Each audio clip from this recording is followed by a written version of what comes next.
কাহিনীটি শুরু হয় সমুদ্র থেকে। একটি মেয়ে সমুদ্রে সাঁতার কাটছিল। মেয়েটিকে এরকম করতে দেখে বাইরে দাঁড়িয়ে থাকা নান তাকে এরকম করতে নিষেধ করে এবং থামানোরও খুব চেষ্টা করে। এখানে আমরা এই মেয়েটির নাম জানতে পারি। এই মেয়ের নাম ছিল মেরি, যে প্রতিদিনই এমন উল্টাপাল্টা কাজ করত এবং নিজের ইচ্ছে মতো চলত। এই কারণে তাকে শাস্তি পেতে হতো। আসলে মেরি ফ্রান্সের কিং লুইসের মেয়ে ছিল এবং মেরির বাবা অর্থাৎ কিং লুইস স্বার্থপর একজন মানুষ ছিলেন। তিনি তার মেয়ে মেরিকে লালন পালন করেননি, বরং তাকে ধর্মযাজকের কাছে অর্থাৎ খ্রিস্টীয় কাছে দিয়ে দিয়েছিলেন। তখন থেকে তার দেখাশোনা সবকিছু নানেরাই করত। এরপর শহরে সিন দেখানো হয় যেখানে কিং লুইস খুব বড় একটা অ্যাওয়ার্ড পেয়ে আবারও ফ্রান্সে ফিরে আসে। এখন তার শত্রু পাঠানো এক লোক তাকে গুলি করে দেয় এবং কিং লুইস এই কথা বুঝতে পারে যে সে যত শক্তিশালী হোক না কেন সে তো একজন মানুষই, এর চেয়ে বেশি তো কিছু নয়। আর যেহেতু সে একজন মানুষ, একদিন না একদিন তারও মৃত্যু আসবে। কিন্তু লুইসের ডাক্তার তাকে অমর বানানোর কথা বলে, তোমার মৎস্যকন্যাকে ধরতে হবে। সে বলে, মৎস্যকন্যার শক্তি দিয়ে আমি তোমাকে অমর করে দিতে পারবো। এর জন্য কিং লুইস তার সবচেয়ে খাস জেলেকে সমুদ্রের মাঝখানে পাঠায় মৎস্যকন্যাকে ধরার জন্য। আর এই জেলের নাম ছিল ইভ।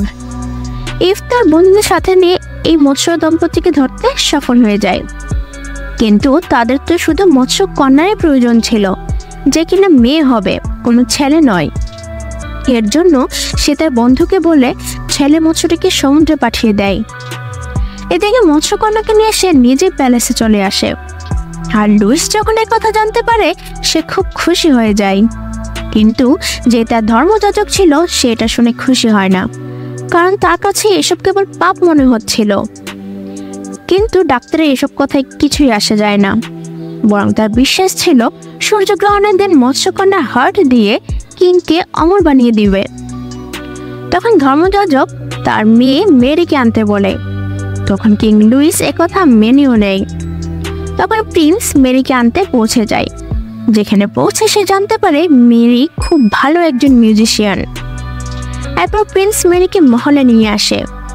যেহেতু মেরি প্যালেসকে প্রথমবারের মতো দেখছে, সে সবকিছু দেখে ঘাবড়ে যায় এবং খুব উত্তেজিত হয়ে যায়। কিন্তু কিং লুইস এই কথা পৃথিবীর কারো কাছে আসতে দেয়নি যে মেরি তার নিজের মেয়ে। এর জন্য প্রিন্স মেরিকে একটি ছোট ঘরে চাকরানির সাথে পাঠিয়ে দেয়। সেদিন চাকরানি পুরো মহল মেরিকে ঘুরে ঘুরে দেখায়। সবাই মেরিকে দেখে খুব অদ্ভুত নজরে দেখছিল এবং কেউ কেউ তাকে দেখে হাসছিল, কারণ এই সময় সে একজন অতিথি যাকে আগন্তুক হিসেবে নিয়ে আসা হয়েছিল এবং তাকে এই কিং এর মহলে কেন নিয়ে আসা হয়েছিল সে ব্যাপারে কেউই জানতো না। এখন মেরি ঝর্ণার কাছে গিয়ে নিজেকে সূক্ষ্মভাবে দেখতে থাকে, কিন্তু কিছুক্ষণের মধ্যেই সেখানে কিং লুইস চলে আসে। হঠাৎ মেরি ভয় পেয়ে যাওয়ায় সে পানিতে পড়ে যায়। কিন্তু যত কিছুই হোক সে তো ছিল কিং এরই মেয়ে। সে তাকে উঠিয়ে নিয়ে কোট পরিয়ে দেয়।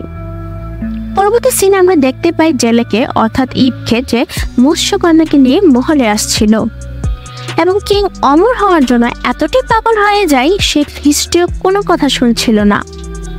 সে শুধু ডাক্তারের কথাই শুনতো, তাই তার কাছে ডাক্তারের কথাই সব ঠিক মনে হতো। এরপর লুইস যখন মৎস্যকন্যাকে দেখতে যায় সে তখন জানতে পারে যে মৎস্যকন্যা খুব অসুস্থ, তার অবস্থা খুব খারাপ, কারণ সে খুব ভয় পেয়ে গিয়েছিল এবং ঘাবড়ে গিয়েছিল। সে না তো কিছু খাচ্ছিল না পানি থেকে উপরে আসছিল। ডাক্তার বলে সূর্যগ্রহণ পর্যন্ত এই মৎস্যকন্যা জীবিত থাকা খুব জরুরি, তাহলে আমরা যা চাচ্ছি তা কখনো হবে না, আমরা কখনো আমাদের কাজে সফল হতে পারবো না। আর এটা করার জন্য মৎস্যকন্যাকে যে করেই হোক তাকে কিছু খাওয়াতে হবে। এরপর কিং লুইস ডাক্তারকে ধমক দেয় এবং বলে, তুমি রাখবে মৎস্যকন্যার খেয়াল, না হলে তোমার সাথে ভালো কিছু হবে না। এদিকে আমরা একটি রুমে মেরিকে দেখতে পাই, যেখানে মিউজিক প্র্যাকটিস করছিল এবং তখনই তার কাছে এমনই কেন মনে হয় কেউ তাকে নিজের কাছে ডাকছে একটি আওয়াজের সাহায্যে। সেজন্য সে আওয়াজের পিছু করতে থাকে। আওয়াজের পিছু করতে করতে সে গুহায় পৌঁছে যায়, যেখানে সেই লোকেরা মৎস্যকন্যাকে বন্দি করে রেখেছিল। আর সেই মৎস্যকন্যা মেরিকে দেখে বাইরে চলে আসে। মেরি মৎস্যকন্যার সাথে কথা বলার চেষ্টা করে, কিন্তু তখনই সেই জেলে ইভ চলে আসে। এবং মেরির সাথে খুব রাগারাগি করে। সে বলে, তুমি কেন এসেছো এবং কি করে এসেছো, আর মৎস্যকন্যার কাছে তুমি একদম যাবে না। তখন মেরি বলে, আমি এখানে নিজের ইচ্ছায় আসিনি, বরং মৎস্যকন্যা আমার মিউজিকের আওয়াজে নিজেই আমাকে ডেকে এনেছে। তার কথা শুনে ইভ একটু চিন্তায় পড়ে যায়। পরের দিন আমরা দেখতে পাই মেরি যখন মিউজিক বাজাচ্ছিল সেই মিউজিক লুইসেরও ভালো লাগে। এর জন্য সে ফাদারকে আদেশ করে মেরিকে দ্রুত এখনই এই মহলে নিয়ে আসো। যখন মেরিকে মহলে নিয়ে আসা হয় তখন সব লোক খুব সূক্ষ্ম নজরে মেরিকে দেখতে থাকে। কিন্তু লুইসও তার মেয়ে মেরিকে দেখছিল, কিন্তু এখনো সে লোকদের জানেনি যে মেরি তার মেয়ে। এরপর সে মেরিকে ডান্স শেখাতে থাকে। এভাবে লুইস তার মেয়ের চোখে তার স্ত্রীর অর্থাৎ মেরির মায়ের চেহারা দেখতে পায়। এটা দেখে সে খুব ঘাবড়ে যায় এবং দ্রুত থেমে যায়। এরপর আমরা দেখতে পাই মেরি বেশিরভাগ সময় জলপরীর সাথে সময় কাটাতে থাকে, আর এইভাবে জলপরী ঠিক হয়ে যায় এবং তার অবস্থা খুব ভালো হয়ে যায়। আর এই সময় মেরি এবং ইভের খুব ভালো বন্ধুত্ব হয়ে যায়, তারা খুব ক্লোজ হয়ে যায়। তারপর ডাক্তার একদিন সবকিছু দেখে ফেলে, এর কারণে সে তার পরবর্তী প্ল্যান শুরু করে। লুইস তার মেয়ে মেরিকে সেই বাগানে নিয়ে যায় যেখানে মেরির মায়ের পেন্টিং তৈরি করত। এখন লুইসও তার মেয়ের সাথে সময় কাটাতে শুরু করে তাকে জানার জন্য। কিং এর মহলে এক মেহমানও ছিল যে ফ্রান্সের বড় একজন বিজনেসম্যান ছিল। এখানে কিং সেই মেহমানের সাহায্য করে এবং তার বাবার সমস্ত সম্পত্তি তার নাম করে দেয়। তারপর লুইস যখন সবার সামনে ঘোষণা করে তখন মেহমান মেরিকে দেখছিল আর মেরি দেখছিল ইভকে। মেহমানের এটা দেখে খুব জেলাস ফিল হয়, আর এটা একদমই ভালো লাগে না যে মেরি ইভকে পছন্দ করতে শুরু করেছে। এখানে আমরা এটা জানতে পারি যে মেহমানও মেরিকে পছন্দ করে এবং সেই রাতেই মেহমান ও ইভের মাঝে ঝগড়া শুরু হয়ে যায়। এরপর আমরা মেরিকে দেখতে পাই যে আবারও মৎস্যকন্যার কাছে আসে। এবার সে পানির ভিতরে গিয়ে মৎস্যকন্যাকে ছুঁয়ে দেখে। আসলে মৎস্যকন্যারও মেরিকে ভালো লেগেছিল। তার উপর মৎস্যকন্যার বিশ্বাস ছিল যে সে তার কোনো ক্ষতি করবে না, এবং তখনই সেখানে ইভও চলে আসে এবং সে মেরিকে এসব করতে বাধা দেয়, কারণ এসব তার জন্য বিপজ্জনক হতে পারে। কিন্তু মেরি তার কোনো কথাই শুনে না এবং পানি থেকে বাইরেও আসে না। কিন্তু ইভ জোর করে মেরিকে পানি থেকে বাইর করে নিয়ে আসে। পরের দিন মেরি ইভের সাথে ঘোড়ায় চড়ে বাইরে যাচ্ছিল। সেখানে তারা দুজন জঙ্গল রেস করছিল, কিন্তু হঠাৎ মেরি নিচে পড়ে আহত হয়ে যায় এবং তার হাত খুব খারাপভাবে ভেঙে যায়। এরপর ডাক্তার যখন তার হাত চেক করে, ডাক্তার বলে আমাকে ওর হাত কাটতে হবে। কিন্তু মেরি খুব ভয় পেয়ে যায়। সে এটা চায় না, কারণ সে প্রভুকে বিশ্বাস করে যে তিনি তাকে ঠিক করে দিবেন, তিনি তার কিছু হতে দিবেন না। তখন লুইস ডাক্তারকে বলে এমন কোনো কিছুই তুমি করবে না, আমাদের সকাল পর্যন্ত অপেক্ষা করতে হবে। রাতে মৎস্যকন্যাকে দেখি যে ইভের সাথে কথা বলার চেষ্টা করছিল এবং মেরিকে তার কাছে নিয়ে আসার কথা বলে। তখন ইভও তার কথা বুঝে ফেলে সে কি বলতে চায় এবং সে এরকমই করে। সে দ্রুত গিয়ে মেরিকে মৎস্যকন্যার কাছে নিয়ে আসে। মৎস্যকন্যার কাছে আনার পর তাকে পানিতে পাঠিয়ে দেয়। মেরি পানিতে নামতেই মৎস্যকন্যা তার চারপাশে ঘুরে এবং ম্যাজিক করতে থাকে যাতে সে পুরোপুরি ঠিক হয়ে যায়। মূলত মৎস্যকন্যার কাছে সকল আঘাত সারাবার মতো ম্যাজিক আছে। পরের দিন মেরিকে সুস্থ দেখে সবাই অবাক হয়ে যায়। মেরি ডাক্তার এবং কিংকে রাতে হয়ে যাওয়া সব ঘটনা খুলে বলে, যা শুনে ডাক্তার তার সিদ্ধান্তে আরও অটল হয়ে যায়, অর্থাৎ মৎস্যকন্যাকে মারার সিদ্ধান্তে। কিন্তু সবাই মেরিকে মিথ্যে বলে যে তারা মৎস্যকন্যাকে ফ্রান্সের লোকেদের চিকিৎসার জন্য এখানে নিয়ে এসেছে। তখন মেরিরও মনে হয় কাজ শেষ হওয়ার পর তারা হয়তো মৎস্যকন্যাকে মুক্ত করে দিবে। এরপর মেরি ইভের মাধ্যমে জানতে পারে মৎস্যকন্যাকে আসলে ফ্রান্সের লোকেদের জন্য নয়, বরং লুইসের জন্য আনা হয়েছে। এখন এই কথা মেরি একদমই বুঝতে পারে না। তারা দুজন কথা বলতে থাকে। কথায় কথায় মেরি ইভকে জিজ্ঞাসা করে, তুমি ওই মেহমানকে ঘৃণা করো কেন? তখন ইভ বলে যে আমি তাকে ঘৃণা করি কারণ সে চুরির দায়ে আমাকে জেলে পাঠিয়েছিল। ইভ মেরিকে একটা সুন্দর জায়গা দেখায়। আস্তে আস্তে তারা খুব ক্লোজ হয়ে যায়। এরপর মেরি ইভকে বলে, আমার ইচ্ছে এটাই, তুমি দ্রুত মৎস্যকন্যাকে এখান থেকে মুক্ত করে দিবে। ওইদিকে আমরা প্যালেসের কিং লুইসকে দেখতে পাই, যে মেহমানকে নিজের কাছে ডেকে বলে দেয়, মেরি আমার মেয়ে, এবং সেই মেহমানকে মেরির বিয়ের কথা বলে। যেহেতু সে মেরিকে আগে হতেই পছন্দ করত, এর জন্য দ্রুত রাজিও হয়ে যায়। কিন্তু খ্রিস্টের কাছে কিং লুইসের সিদ্ধান্ত ভালো লাগে না। সে লুইসকে বলে, আপনার অত্যন্ত একবার মেরিকে জিজ্ঞাসা করা দরকার ছিল, জেনে নেওয়া উচিত ছিল তার ইচ্ছাটা কি। কিন্তু কিং এর এই ব্যাপারে কোনো কিছুই আসে যায় না, মেরি এই বিয়েতে রাজি কি রাজি না। এরপর খ্রিস্টের খুব রাগ হয় এবং সেই রেগে গিয়ে বলে, সে আপনার মেয়ে, আপনার এতটাও স্বার্থপর হওয়া উচিত নয়, কারণ এটা তোমাকে ভালো রাজা বানাবে, কিন্তু ভালো মানুষ না। এদিকে মেরি আবার মৎস্যকন্যার কাছে যায়। মৎস্যকন্যা মেরিকে নিজের পিঠের উপর বসিয়ে সাঁতার কাটতে শুরু করে। এটা করতে দেখে মেরি খুব আনন্দ পায়। যখন মেরি পানি থেকে বাইরে চলে আসে, তখন কিং লুইস তার নিজের কাছে ডাকে এবং তাকে বলে দেয়, তুমি আমার মেয়ে। সে মেরিকে একটা লকেটও দেয় যাতে তার মায়ের ছবি ছিল। কিং লুইস মেরিকে বলে, তুমি একদম তোমার মায়ের মতো দেখতে এবং তোমার আচরণও তোমার মায়ের মতো। সেও কারোর কথা শুনতো না। এরপর কিং বলে, আমি একজন স্বার্থপর মানুষ।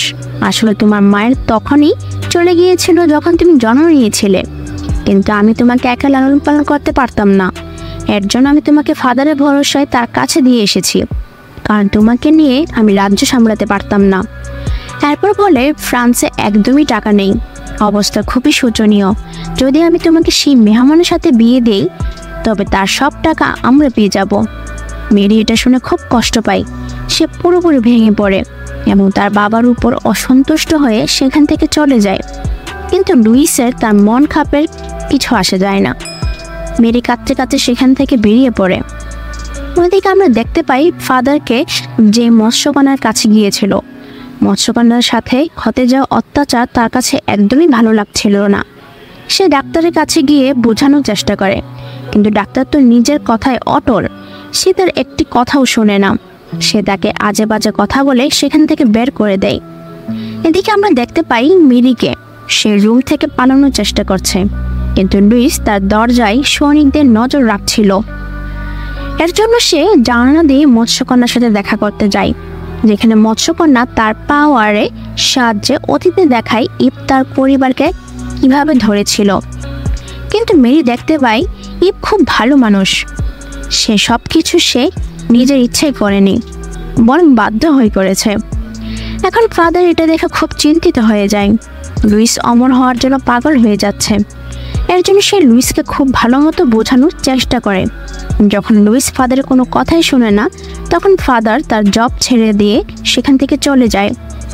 এদিকে ইভ তার বন্ধুদের নিয়ে ডাক্তারের প্ল্যানের ব্যাপারে খবর নেওয়ার চেষ্টা করে। আসলে সেও জানতো না ডাক্তার মৎস্যকন্যার সাথে কি করতে যাচ্ছে। কিন্তু যখন ইভ এটা জানতে পারে ডাক্তারের ইচ্ছা মৎস্যকন্যাকে মারার, সে দ্রুত মেরির রুমে যায় সব কিছু জানাতে।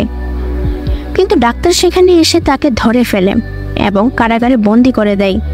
যখন সেখান থেকে তার রুমে আসে, তখন ইভের মেসেজ তার রুমে পেয়ে যায় এবং সেখানে সে এসব কথা জেনে যায়। মেরির এত রাগ হয়, সে দ্রুত তার বাবা অর্থাৎ কিং লুইসের কাছে চলে যায়। লুইস তার কোনো পাত্তাই দেয় নাই। সে যেন মানুষ থেকে রাক্ষস হয়ে গেছে। কারো কথা দিয়ে তার কোনো যায় আসে না। তার কারোর ব্যাপারে কোনো চিন্তাই ছিল না। তার শুধু নিজেকে নিয়ে চিন্তা ছিল যে সে দ্রুত অমর হয়ে যাবে এবং আজীবনের জন্য ফ্রান্সের রাজা হয়ে থাকবে।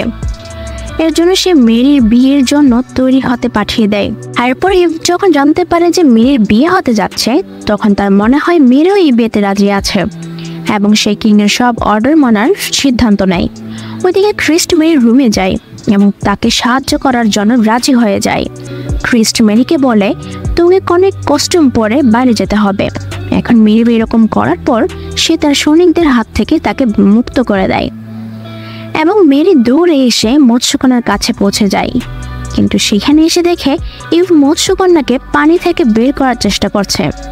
তখন মেরি এখানে এসে তার মনের কথা জানায় যে আমি তোমাকে ভালোবাসি। যদি আমরা মৎস্যকন্যাকে মুক্ত করতে পারি, তাহলে আমরা দুজন বিয়ে করে নেব। এরপর আমরা দুজন একসাথে সেই রকম জীবন কাটাবো যেমনটা আমরা ভেবে রেখেছি। এটা শুনে ইভ তার বন্ধুদের বলে, তোমরা গিয়ে জাহাজ বের করো এবং সে নিজে মেরির সাথে মৎস্যকন্যাকে ব্রিজের অন্য পাশে নিয়ে যাওয়ার প্ল্যান করে। এখান থেকে মৎস্যকন্যা আবার সমুদ্রে ফিরে যেতে পারবে কিন্তু এসব করা এত সহজ নয়। এদিকে ডাক্তার মিরির পালানো খবর জেনে যায়। এর জন্য সেও দ্রুত গুহাতে পৌঁছে যায়, যেখানে পৌঁছে ইভের সাথে লড়াই শুরু করে। আর এই লড়াইয়ের কারণে ইভের গুলি লেগে যায়। মেরি মৎস্যকন্যাকে ইভের সাথে পালিয়ে যাওয়ার কথা বলে, নিজে ডাক্তারের সাথে যুদ্ধ করা শুরু করে।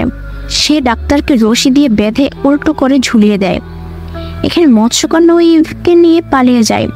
তখন মেরিও দ্রুত ঘোড়ায় চড়ে এখান থেকে চলে যায়। প্যালেসে আমরা দেখতে পাই লুইসকে, যে মেরির বিয়ের অপেক্ষা করছিল, কিন্তু তখনই সে জানতে পারে মেরি তো পালিয়ে গিয়েছে। এর জন্য সে দ্রুত তার সৈনিকদের সাথে মেরিকে খুঁজতে বের করার জন্য বেরিয়ে পড়ে। রাস্তায় মৎস্যকন্যা তার জাদু দিয়ে ইভকে পুরোপুরি ঠিক করে দেয়, ঠিক সেভাবে যেভাবে আগে মেরিকে জাদু দিয়ে ঠিক করেছিল। এরপর মেরি খুব উঁচু একটি পাহাড়ে পৌঁছে যায়। সে সেখান থেকে লাফ দিতেই যাচ্ছিল, তখন লুইস তার সৈনিকদের নিয়ে সেখানে পৌঁছে যায়। সে মেরিকে এমন করতে নিষেধ করে এবং তাকে থামানোর জন্য চেষ্টাও করে, কিন্তু তখনই ইভ মৎস্যকন্যাকে সমুদ্রে লাফ দিতে দেখে এখানে মেরি তার বাবার সামনে একটি অপশন রেখে দেয় যে আপনাকে আপনার মেয়ে অথবা মৎস্যকন্যা দুজনের মাঝে একজনকে চুজ করতে হবে। আমি এখান থেকে নিচে পানিতে ঝাঁপ দিয়ে দিব, পরে মৎস্যকন্যা তো আমাকে ঠিক করে দিবেই, কিন্তু যদি আপনি তাকে মারেন আপনি তার সাথে সাথে আমাকেও অর্থাৎ আপনার মেয়েকেও হারাবেন। এটা বলে মেরি পানিতে ঝাঁপ দিয়ে দেয়। এদিকে লুইসের সৈনিকরা মৎস্যকন্যার উপর নিশানা করে বসেছিল, কিন্তু এখন রাজা বুঝতে পারে তার ভিতরে মনুষ্যত্ববোধ জেগে ওঠে। সে তার সিদ্ধান্ত বদলে ফেলে। সে ইশারায় তার সাথীদের সরে যেতে বলে। এরপর মৎস্যকন্যা নিশানাকে হারতে দেখে দ্রুত মেরির কাছে যায় এবং ম্যাজিক দিয়ে একদম ঠিক করে দেয়। এখন মেরি ঠিক হতেই মেরি এবং ইভ দ্রুত জাহাজে চলে আসে। উপরে পাহাড়ে দাঁড়িয়ে থাকে কিং দুজনকে দেখছিল। এরপর আমরা দেখি তারা দুজন মৎস্যকন্যাকে ছেড়ে সমুদ্রের মাঝখানে যায় এবং সেখানে মেরি ঝাঁপ দিয়ে দেয়।